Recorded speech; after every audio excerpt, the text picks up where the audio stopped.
Dear students, this poem is in our course, World Literature in Translation, Unit 1, Poem. Let me take a moment to introduce the poet Horace.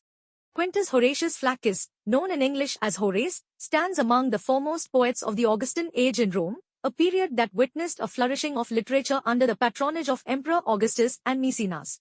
Horace is well known for his odes, epodes, satires, and epistles. He shaped Latin literature through his refined style, controlled irony, and philosophical balance rooted in Epicurean moderation. His poetry is marked by a combination of moral seriousness and delicate humor, and he frequently reflects on human folly, political ambition, the seductions of fame, and the ethical responsibilities of leadership. Now, let's observe the context of the poem. The present extract, "The desire for glory is a curse," is from Satires, Book 2, where Horace adopts the tradition of Roman verse satire to expose the vices and inconsistencies of human behavior. His satirical persona is reflective rather than savage, guiding the audience towards moral clarity by highlighting the absurdities of both public and private life. Within this collection, Satire 2.3 is often called a monster satire because of its unusual length and its ambitious attempt to catalogue the various forms of human folly through a Stoic lens. The portion under study, lines 187 to 223, occupies a central position in the poem. In this, Horace uses examples drawn from Greek myth, particularly the figure of Ajax and the actions of Agamemnon, to frame an argument about sanity, moral error, and the dangerous allure of fame. The underlying philosophical claim is that folly and moral wrongdoing are forms of madness, a Stoic-influenced moral principle found in Roman thought. The focus on Ajax's madness, the episode where Ajax slaughters animals believing them to be Greek leaders, and Agamemnon's sacrifice of Iphigenia enables Horace to juxtapose two different but related acts of derangement. Yet the satire subtly reorients the moral emphasis. Ajax's frenzy is pitiable, whereas Agamemnon's calculated crime is more reprehensible because it stems from ambition and a desire for martial glory. Horace's moral thesis is encapsulated in the opening line, "The desire for glory is a curse."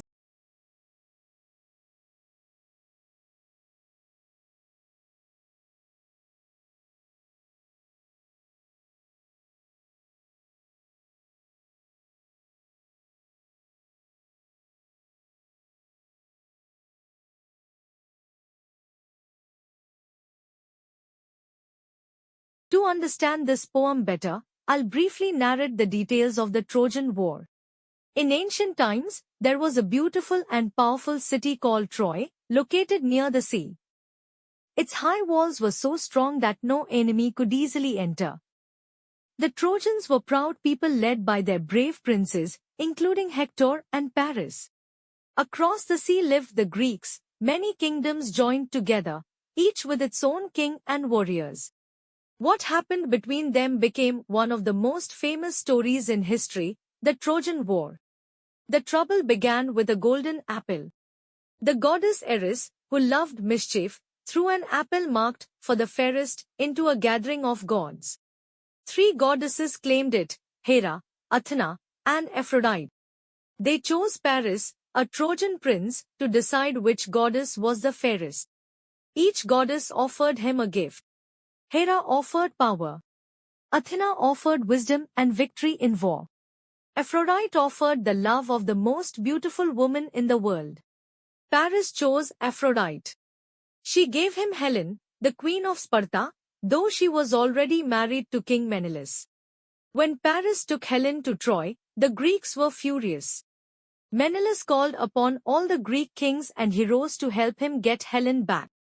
Together they formed a powerful army, led by Agamemnon, king of Mycenae, the commander; Achilles, the greatest warrior; Ajax, strong and loyal; Odysseus, clever and wise.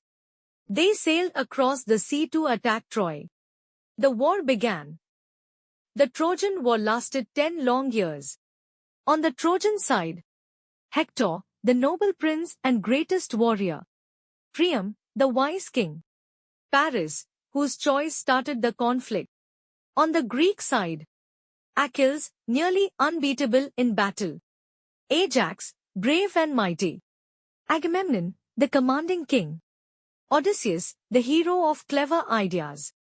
In the war, Achilles defeated many Trojan warriors but withdrew from battle after arguing with Agamemnon. Hector became Troy's greatest defender and fought honorably. Ajax held off the Trojans with his enormous shield and courage. The gods often took sides, helping their favorite heroes. One of the saddest moments was when Hector and Achilles met in battle. Achilles won and dragged Hector's body around Troy, which caused great sorrow. After 10 years, the Greeks realized they could not break Troy's walls. So Odysseus came up with a cunning plan. The Greeks built a huge hollow wooden horse. The best warriors hid inside it.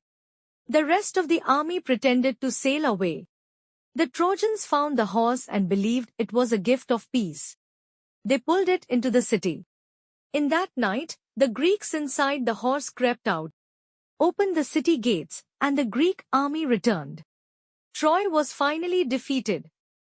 It marked the end of the war. Helen was returned to Menelaus.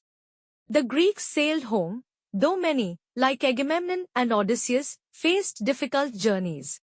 The great city of Troy fell, and its stories lived on in myths, poems, and plays for hundreds of years. Why do we still tell this story? The Trojan War teaches lessons about pride and anger, friendship and loyalty, courage and honor, the cost of war, the power of clever thinking. It also introduced us to unforgettable heroes like Achilles, Hector, Ajax, Odysseus, and Agamemnon.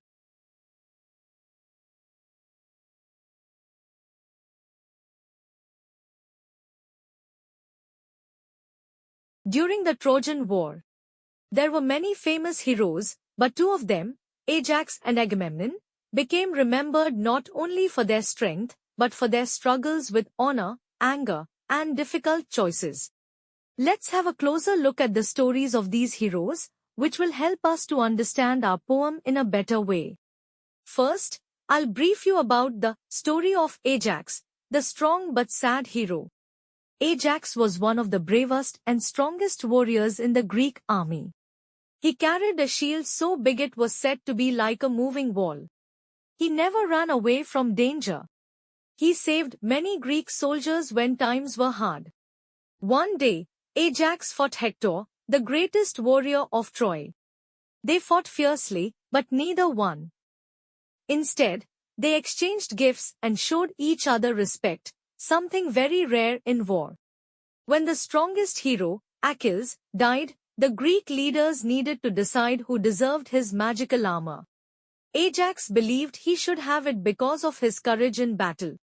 But the leaders gave the armor to Odysseus, who was known for his clever speeches. Ajax felt deeply insulted. His pride was wounded, and he felt the decision was unfair. One night, in a moment of great anger and confusion, he thought the Greek leaders were plotting against him. He grabbed his sword and went out to punish them. But he was not thinking clearly. A goddess confused his mind, and instead of attacking the leaders, he attacked a pen of sheep, imagining they were his enemies. When Ajax realized what he had done, he felt ashamed. He thought he had lost his honor, the most important thing to a hero of his time. To overcome this sadness, he took his own life. Ajax's story is remembered as a tale of a strong hero who suffered from overwhelming emotions he could not control. Now, let's look into the story of Agamemnon, the powerful king with a heavy burden. Agamemnon was the king of Mycenae and the leader of the Greek armies. He commanded thousands of soldiers and was respected, but also feared, because of his power.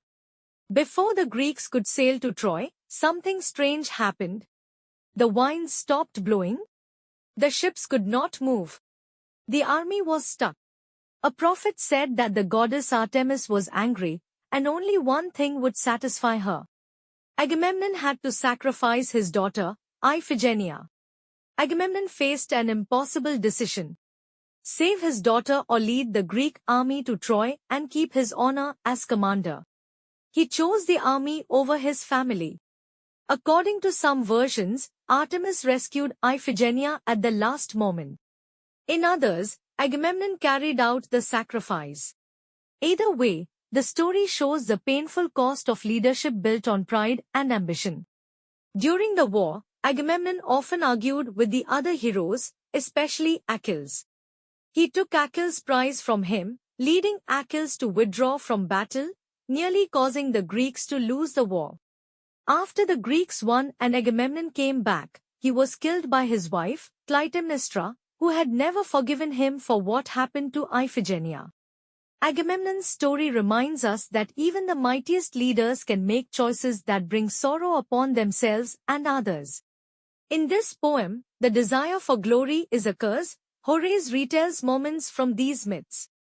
Ajax represents someone who does wrong because he is confused and upset. His mistake is tragic, but not cruel. Agamemnon represents someone who does wrong while thinking he is being wise or heroic. His decisions cause real harm to the people he loves. Horace uses these characters to show that sometimes the person who looks sensible is actually making the most dangerous choices of all. Now, I'll explain the text of the poem, The Desire for Glory is a Curse, in a detailed manner. Agamemnon, son of Atreus, though we wish to bury Ajax, you say no, why? I am the king. Horace addresses Agamemnon by his formal lineage, son of Atreus. He is questioning him regarding the refusal to bury the hero Ajax. Agamemnon's response is blunt and authoritarian. He does not need a reason other than his absolute status as monarch. As commoner, I'll say no more. My prohibition is also just, and if anyone thinks otherwise, I permit him to say freely what he thinks. The speaker adopts a persona of humble submission, as commoner. Seeing this submission, Agamemnon softens slightly. He claims his decree is actually just, that is, morally right and not just an order. He arrogantly grants permission for a debate, confident he is right. Greatest of kings, may the gods let you take Troy and sail home. Am I allowed then to trade in question and answer? Here, Horace uses flattery, greatest of kings, and offers a blessing for the Greek war effort to lower Agamemnon's defenses. He then asks to switch the format of the conversation to the Socratic method, trade in question and answer, to prove his point. Ask away. Why does great Ajax lie rotting, a hero who often rescued the Greeks, glorious, second to Achilles alone? Horace begins the interrogation.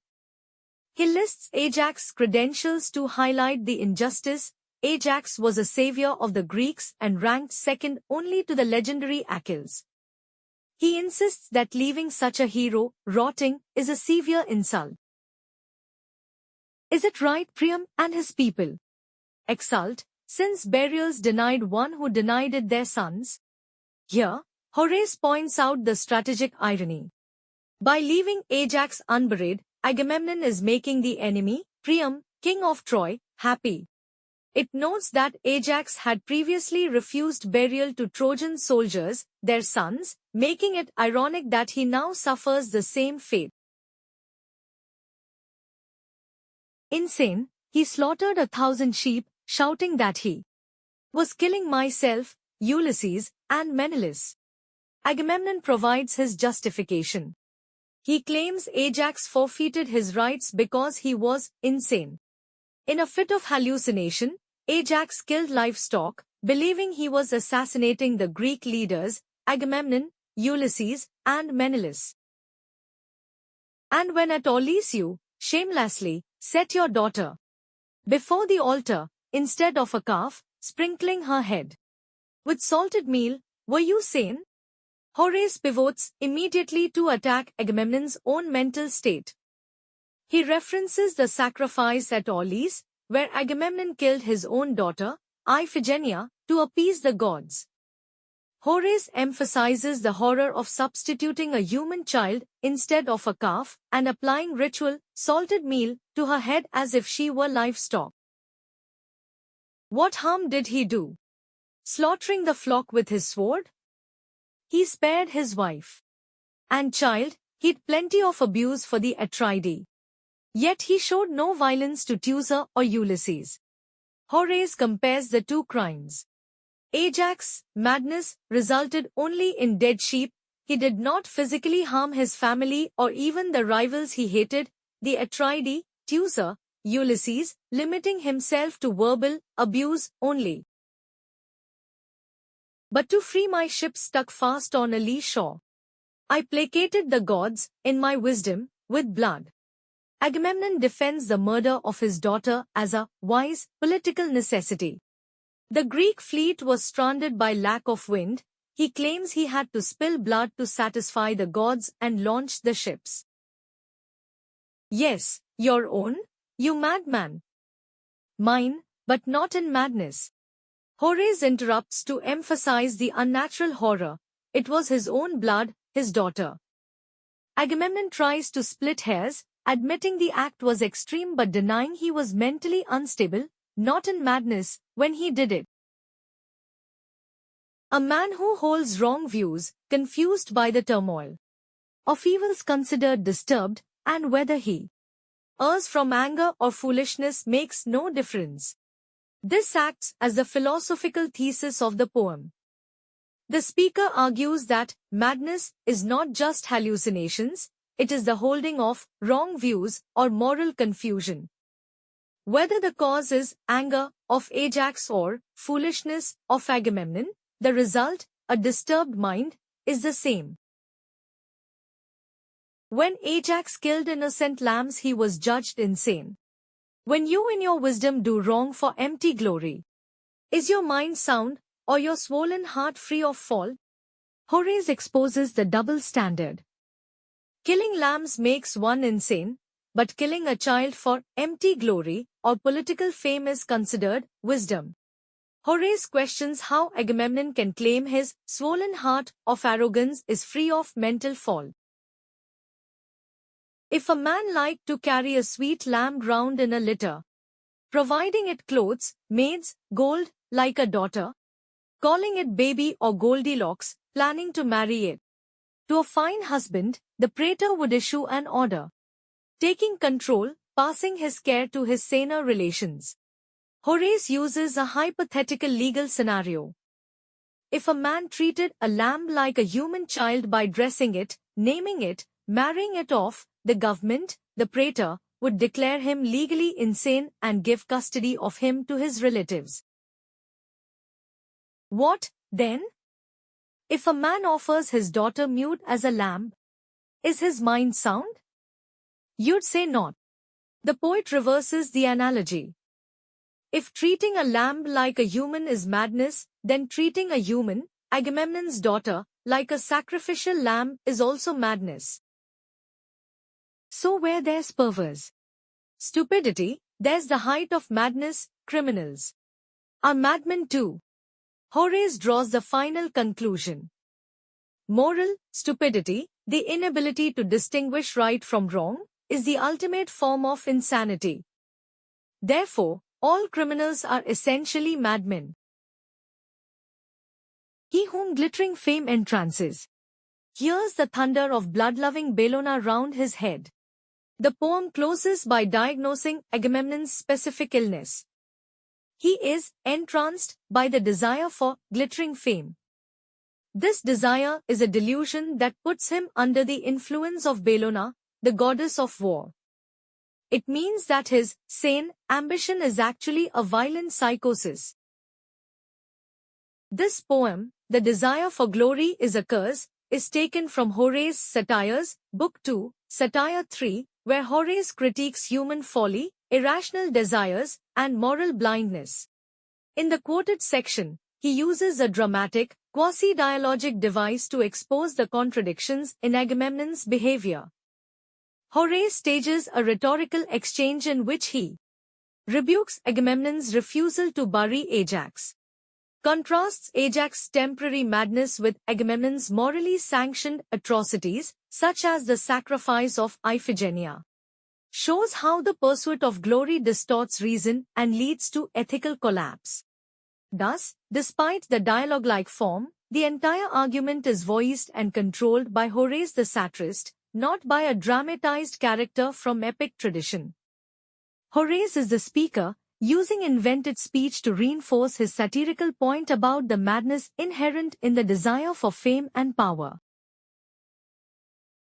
Thank you.